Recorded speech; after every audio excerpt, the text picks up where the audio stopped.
नमस्ते, मैं रमेश मुकादम democratic digest channel की ओर से आज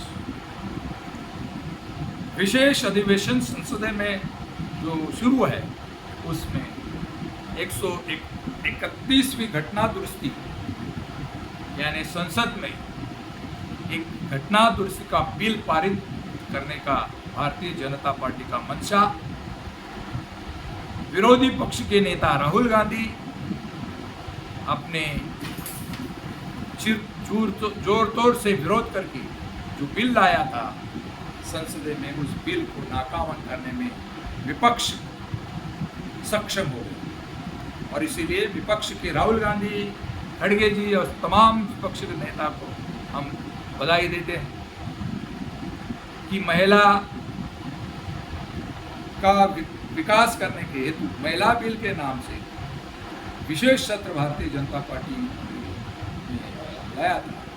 उस विशेष सत्र में महिला बिल के आड़ से भारत देश के जो लोकसभा के 553 सीट है, उस लोकसभा के 553 सीट को बढ़ा के 850 सीट बढ़ाने का जो भारतीय जनता पार्टी का मंशा था, उस दृष्टिकोण ने उन्होंने लोकसभा के मतदार का परिसीमन करने का एक बिल लाया। उस बिल को 298 खासदार ने समर्थन दिया और 230 खासदार ने विरोध किया और 2/3 बहुमत होना चाहिए था बिल पारित होने को, नहीं हुआ। इसीलिए जो परिसीमन बिल नाकाम हुआ और ये नाकाम बिल होने के वजह से भारतीय जनता पार्टी को अगले 25 साल अपना राज्य कारोबार करने का जो उनका निर्णय था, वो जो उनका दृष्टिकोण था, उसको धक्का लग गया। क्या अभी ये बिल पारित न होने से विरोधी पार्टी लोग ये महिला विरोधी है ऐसा करके पश्चिम बंगाल के विधानसभा का चुनाव बाधित करना चाहते हैं?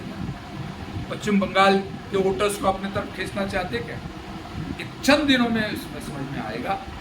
लेकिन विशेष अधिवेशन बोल के, लोकसभा का विशेष अधिवेशन बुला के भारतीय जनता पार्टी ने अपना रवैया, जो कुछ था, मंशा था, मंशा दिखा दिया है।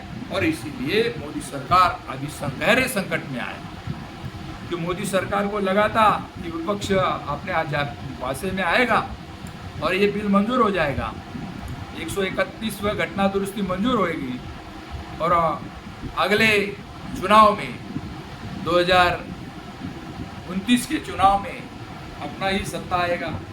कि दक्षिण भारत में जो सीटें बढ़ने का आशंका था, परिसीमन बिल के माध्यम से 450 खासदार दक्षिण भारत के होने थे, लेकिन उत्तर भारत के होने थे।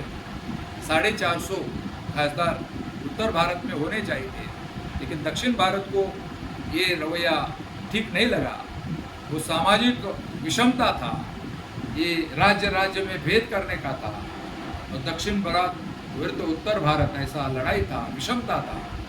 कारण ये विषमता दूर करने के लिए दक्षिण भारत के राजनीतिक गठ इकट्ठा आए और उन्होंने राहुल गांधी के साथ बीजेपी का मंशा का धूलमिल कर दिया है। और दूसरे जो बिल थे, महिला का बिल, वो भी अभी नहीं लाने का, परिसीमन बिल जो नहीं पारित होने के कारण महिला परिवर्तन का बिल पीछे लाने का कोशिश हो जाएगा। महिला में जो राखीव कोटा है, SC ST OBC का भी कोटा होना चाहिए, लेकिन वैसा कुछ नहीं है। भारतीय जनता पार्टी बोलती है लेकिन करती नहीं है। ऐसा बोला तो 2028 तक जातीय जनगणना होनी चाहिए और जातीय जनगणना होने के बाद दूध का दूध, पानी का पानी होना है। और जातीय जनगणना के बाद यदि परिश्रम होता 28 में और सार्वजनिक लोकसभा की चुनाव 2029 है, उस चुनाव को जाते तो भारतीय जनता पार्टी को फायदा होता।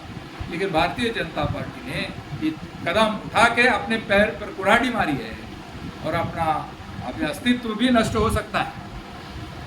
भारतीय जनता पार्टी क्या बहुमत सिद्ध करेगी?